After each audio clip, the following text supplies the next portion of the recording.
సమస్త జనులారా నా ఎదుట రండి అని యేసుక్రీస్తు ప్రభు పిలుస్తూ ఉన్నారు. ఎవరైతే ప్రయాసతో ఉన్నారో వారందరినీ కూడా యేసుక్రీస్తు ప్రభు రమ్మంటున్నారు. ఈ మంచి సువార్త తెలియజేయడానికి మీ మధ్యకు మేము వచ్చి ఉన్నాం. దేవుడు మా జీవితాన్ని బాగు చేశాడు, అలాగే మీ అందరి జీవితాలు కూడా బాగుండాలని ఇక్కడికి వచ్చి ఉన్నాం. మానవులందరి రక్షణ కోసం ఆ దేవాతి దేవుడే మానవుడికి భూలోకానికి వచ్చి మనందరి పక్షాన ఆయన రక్తాన్ని చిందించి మన పాపములను తీసివేసి మరణాన్ని జయించి 3వ రోజున తిరిగి లేచాడు. అలాగే ఎవరైతే ఆయన ఎంత విశ్వాసం ఉంచుతారో వారిని పరలోకం తీసుకుని వెళ్ళడానికి త్వరలోనే రాబోతూ ఉన్నారు. ఈ మంచి వార్తను సువార్తను తెలియజేయడానికి మీ గ్రామం వచ్చి ఉన్నాం. ఎవరైతే యేసుక్రీస్తు రక్షకుడిగా అంగీకరిస్తారో వారు శిక్ష నుంచి తప్పించబడతారు, నరకాన్ని నుంచి విడిపించబడతారు.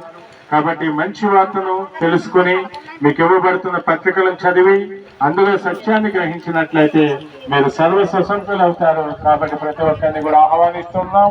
అలాగే ఈరోజు సాయంకాలం 6:30 గంటలకు సువార్త సిద్ధపాటు సభ జరుగుతూ ఉన్నది. మిమ్మల్ని అందరినీ ప్రేమపూర్వకంగా ఆహ్వానిస్తున్నాం. రండి, మీకు దుఃఖ దినములు సమాప్తములగును గాక. ఆమేన్.